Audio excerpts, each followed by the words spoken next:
Welcome to another movie review. This week I watched Resident Evil 2 Apocalypse or something. Quick rundown of the movie. It picks up where the first one left off.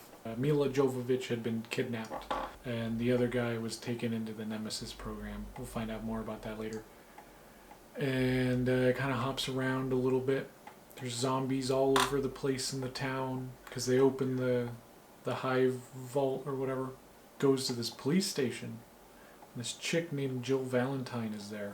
She just busts in the police station in like a mini skirt and a tube top and just starts shooting people who are zombies, and all the cops are just okay with it.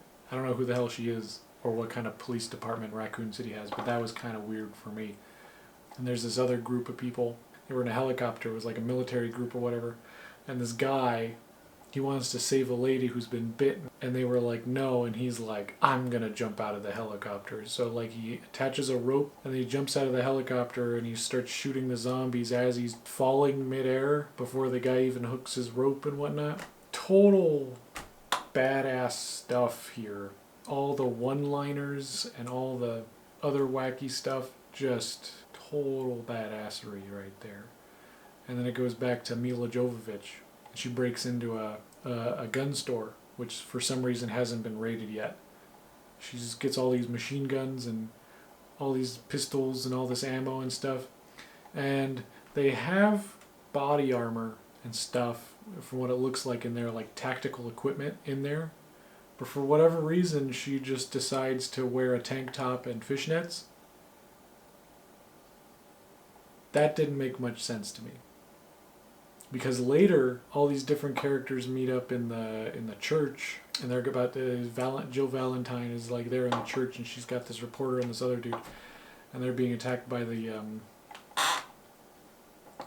tongue guys, and then just they can't defeat them, and then out of nowhere, Milla Jovovich comes on a motorcycle. She just somehow breaks through a window 20 feet off the ground in her motorcycle, attaches the motorcycle to one of these tongue zombies, and then blows up the motorcycle.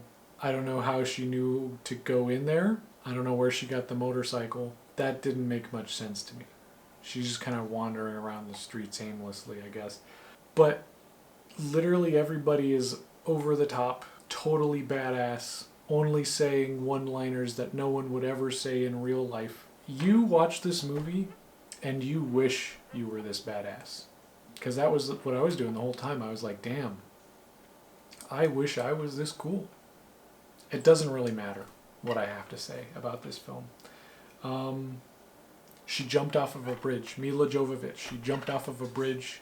She didn't break her legs. Does it matter? No. She rode a motorcycle into a church. Where'd she get the motorcycle? Doesn't matter. Why is she wearing those clothes? Doesn't matter. She fought. There's a zombie with a rocket launcher. What? Does it matter? No. They were gonna raid this thing. They found out later about this guy who has he's in a wheelchair and his daughter's there, and he has his security codes to get in there. And he's like, "There's a helicopter. Get my daughter there in 45 minutes." And so now they have a purpose. And when they go sneak up on the helicopter, there's a sniper guy, and he's about to snipe the group. And Milla Jovovich is somehow now on the roof of that building. And then she like kind of zip lines down the side of the building. Doesn't matter how she got up on the roof? No. Does it matter how she got all the equipment to zip line down the side of a skyscraper? No. The point is that it was all badass. It was cool. She's over here doing flips and shit, kicking zombies in the face. It's just, you have to accept it. That's what it is. At the end, the whole helicopter thing, the umbrella people, they find out about the guy helping them to get his daughter back. So then they set up this trap at the helicopter, and then you find out that Milla Jovovich has the same DNA as the Nemesis, which is the big guy from 2 and 3. Mainly 3 though. I think he might have had a rocket launcher attached to his arm. I only played like a little bit of it, but that's not important. What is important is that she used the power of friendship, because it was the Nemesis was the guy that she knew in the first movie, and she used the power of friendship to get him on her side so that he, the nemesis, would use the machine gun that was attached to his hand to shoot all the bad guys. And then a helicopter crashed into him and he died. And then Milla Jovovich got hit with a piece of shrapnel from the helicopter. But it didn't matter, because the explosion from the helicopter launching that shrapnel right at her face didn't affect her. She's okay. And she gets on the helicopter, and she throws the bad guy out of the helicopter, and then all of her and her super badass friends and the little girl get away. The dad didn't, he got shot. The dad in the wheelchair, but that doesn't matter.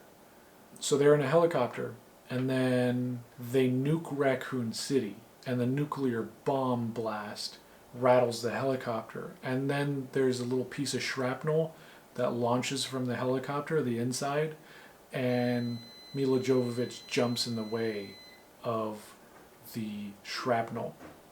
So she got hit by 2 pieces of shrapnel from a helicopter in like 5 minutes. And guess what? She's still okay. After that, the helicopter crashes anyways.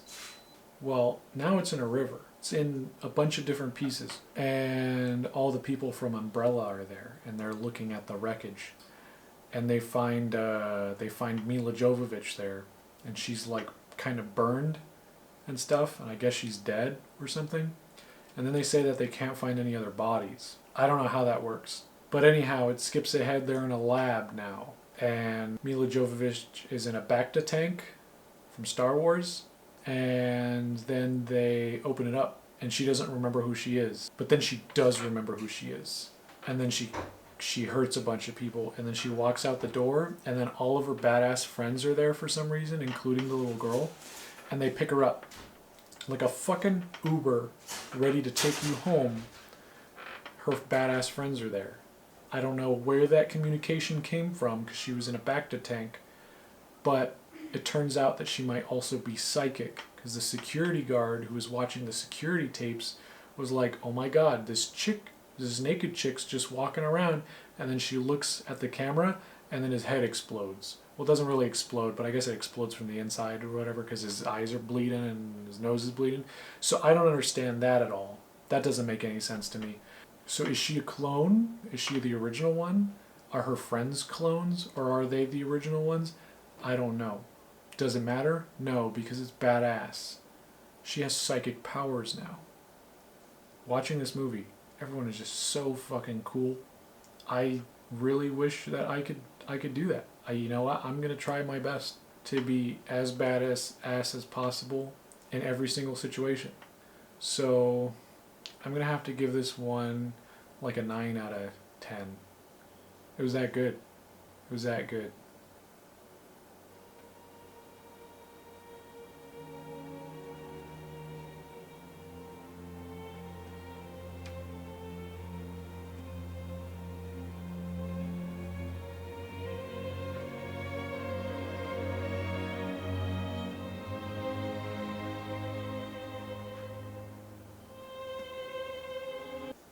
Sorry, that just had to sit with me for a second.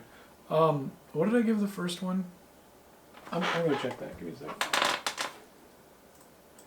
I gave the first one a 1.